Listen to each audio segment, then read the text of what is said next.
need to discuss is electrophoresis. Okay, so electrophoresis, literally, if the word if you consider, then it is made up of two words, that is electro and phoresis. So literally it means that electric, that means the ionic, and phoresis, it is nothing but being carried. So the movement, the mobility, along with the ionic considerations, that is nothing but electrophoresis. So you can also consider it in terms of transport by electricity. Okay, so in this session what we will be considering, we will be considering the introduction about electrophoresis, then definition of electrophoresis, theory of electrophoresis, principle and variants of electrophoresis. So as the time permits, we will be discussing all these terms in this or in the next lecture as well. Okay. So if you are able to see this diagram, it explains all the important components or all the basic principles which are involved in the electrophoresis. So is the diagram is visible to all of you? Yes, ma'am. Okay. Yes, ma'am. Okay, so there is a chamber which you consider it as an electrophoresis chamber. Here, there are two electrodes, anode and cathode. If you consider, these are the wells which are been impregnated on on some support. This support, it may be a gel, it may be a paper. If the bounded type of electrophoresis we are using, we will be discussing all the variants in the next section of this lecture. But for now, you just consider that this is a solid thing which through which our biomolecule, it has to be passed under the influence of the electric field. So this is the smaller one, and this is the larger. Green one is the larger DNA molecule or whatever the biomolecule which we are having, and the yellow one is a smaller. So it is no doubt that the migration will be more of that of the smaller one than that of the larger one. No doubt the two biomolecules, they are of the same type, they carry the same charge, so they migrate towards the same electrode. So this is the way, it is a very easy way to consider the what exactly is happening inside the electrophoresis thing. Okay, so electrophoresis, you can consider it is an analytical method for which is used for separation. So separation is the main motto. You are having the mixture of biomolecule and you are separating one from other by using some of the biochemical or analytical property of that biomolecule. So for this typical thing, electrophoresis, the biomolecular property which you consider is the electrophoretic mobility, and that we will be discussing when we will be discussing the theory and principle of electrophoresis. So this electrophoresis technique, it is frequently used in molecular biology and medicine. It separation and characterization of proteins, nucleic acids, subcellular sized particles like viruses and small organelles. All these things you will be able to separate with using the technique called as electrophoresis. We do also have chromatography as a separation method. We are also having electrophoresis as the separation method. So again, these are the two different ways how you will be able to separate the biomolecule. Both of the methods, they are having their own advantages and disadvantages, and they are typically used for the specific purposes. Okay, so according to SOP, that is standard operating procedure, we have to select the method of separation, of detection as well as quantitation of that biomolecules which we want to separate. Okay, so the charged molecules moves to their counter charge electrodes in this technique, but the electric field, it is removed before it reaches the electrode. If we don't switch off the electric field and the migration it continues, then there may be the chance that your sample, it may get washed out, and that's why it is very important that you must stop at the right point. Movement of charged species in an electric field, it gives differential mobility to the sample based on the charge and consequently resolve them. So that is a very important thing which we will be having in this typical technique. Okay. Then we also need to consider that the movement of charged particle, it is retarded with the addition of polymeric gel or suitable matrix. If we are having a liquid and if we allow the biomolecules in the charged condition and to the respected electrode, then the movement, it will be fast, and this fast movement, it may not give you a proper resolution. Ultimately, whatever is the ionicity, that will get managed towards the opposite electrode, and that's why to retard this, what we are doing, we are adding a matrix or a gel, you can consider inside, And through this gel or matrix, which is porous in nature, the biomolecules, depending upon their electrophoretic mobility, they migrate to the opposite electrodes. That means the respected electrodes. The movement of particles under spatially uniform electric field in a fluid, that is called as electrophoresis. So what is the prime requirement of electrophoresis? You need to have a liquid media, or you can consider it in terms of a semi-solid or a gel or a matrix type of media, which is capable of allowing the movement of biomolecules to and fro towards the both electrodes.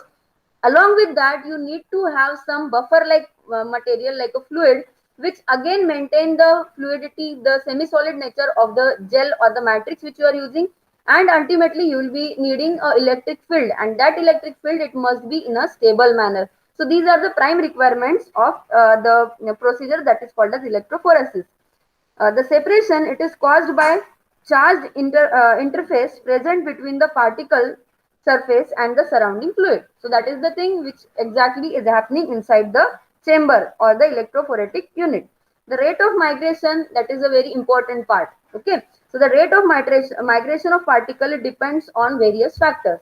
So before that, what we need to consider is the electrophoretic mobility. What is this electrophoretic mobility? That electrophoretic mobility, it is given by a equation, that is Q divided by 6 pi neta r. So what exactly is the Q? Q is the net charge which is present on the ion. Okay.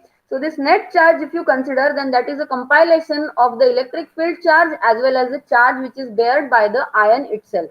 Neutral molecules, they don't show any movement in case of electrophoresis, whereas the charged particles, they only show the migration. And that's why electrophoresis, it is never done in the distilled water or a pure water.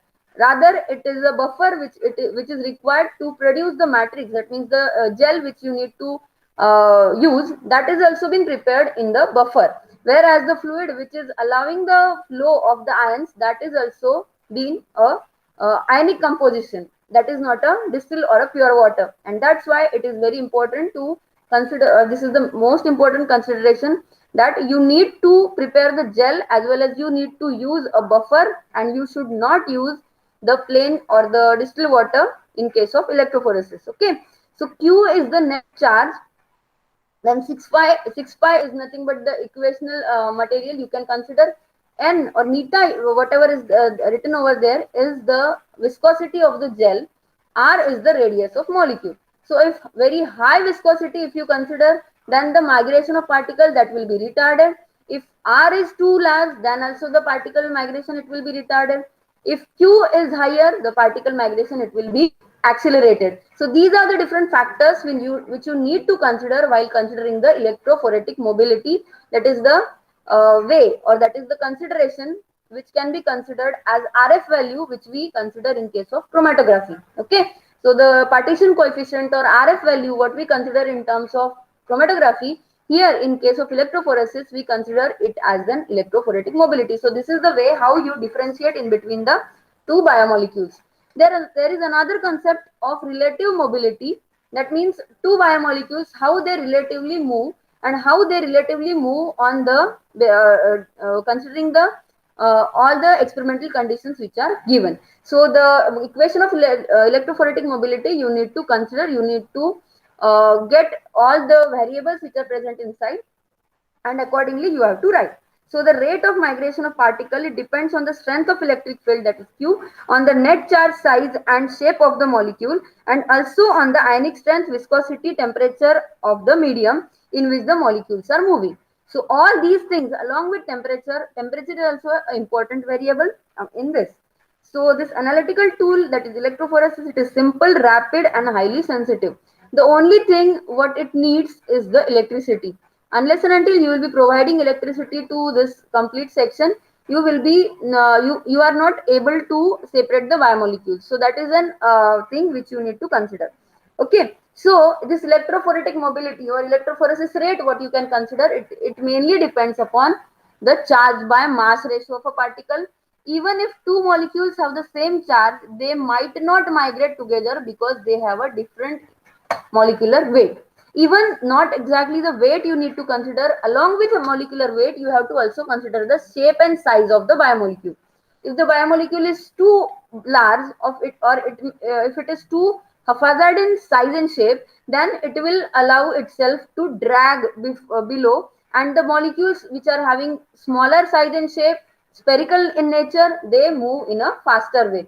So more is the simplicity of the molecule, more is the lightweightness of the molecule that will get out of the, or that will be running faster, and that's why this diagram, it explains all the things.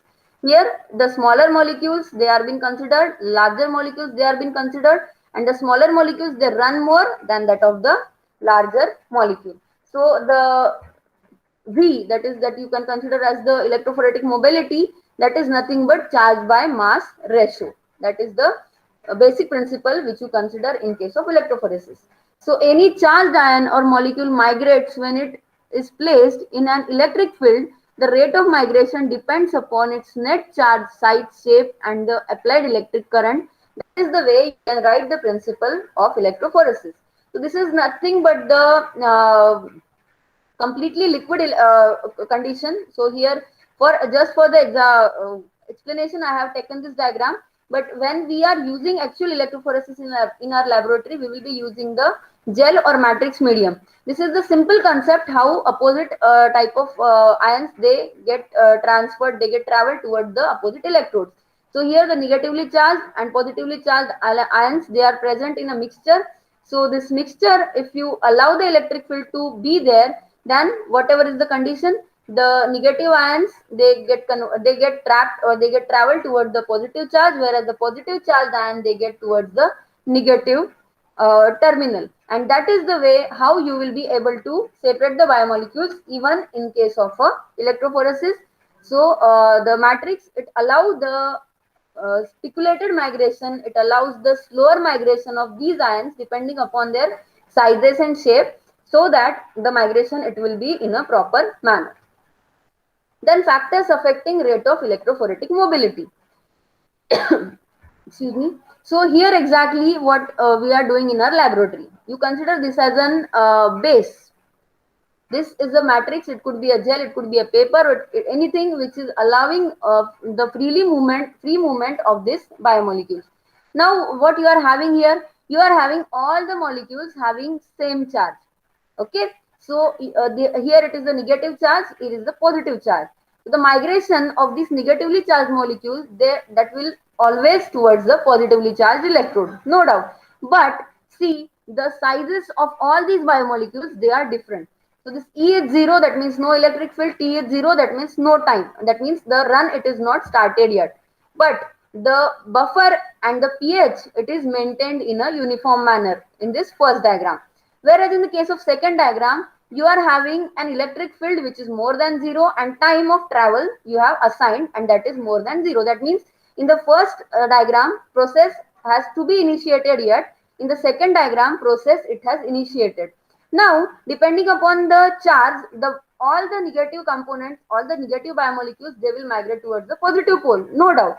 But here you can see that the biomolecules, depending upon their size or molecular weight, as it is given over here, the biomolecules, they migrate in a differential manner. And this differential manner, that is an important way how you will be able to differentiate, or how you will be able to separate two biomolecules even if they are having similar charge, but the molecular weight is different, size is different. So that is the way how electrophoresis exactly works. So what are the different factors? Initially, net charge of the molecule.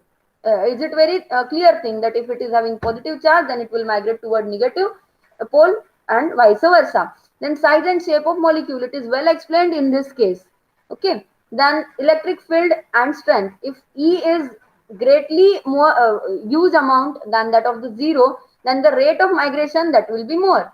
If less strength electric field you are giving, then the molecules will migrate in a slower manner. Then property of supporting medium. If your biomolecule is too big, and whatever the supporting medium you are using is having pore size comparatively smaller, then the migration, it is hindered. If the pore size of your supporting medium is too high, and the biomolecules, they are very small, then all of them, they rapidly, or they start running like anything, and they will not give you the proper separation. And that's why it is important that you have to select the supporting medium accordingly. Then temperature. Temperature may alter the concentration of buffer which you are using, that the water may get evaporate, and that may be the issue which you need to consider. Okay, so temperature, it has to be maintained, and pH of buffer, that also has to be maintained, because if pH gets modified, then you may get the ions in a non-ionic or neutral form, because only at a typical pH the biomolecules, they are in the ionic form. So that has to be maintained throughout the procedure, and that's why temperature and pH of the complete system, it has to be managed. And that's why when we use to perform this electrophoresis process, we keep it in the air conditioned area or air conditioned room. So these are the different things which we need to consider while considering this technique. Then routine there are different variants of electrophoresis which we need to consider. Some amongst them, they are in your syllabus. Some of them, they are even as extra information for you people. So we will be discussing all these variants, and we will be discussing much more things like instrumentation, line diagrams, applications in our next lecture. Okay, so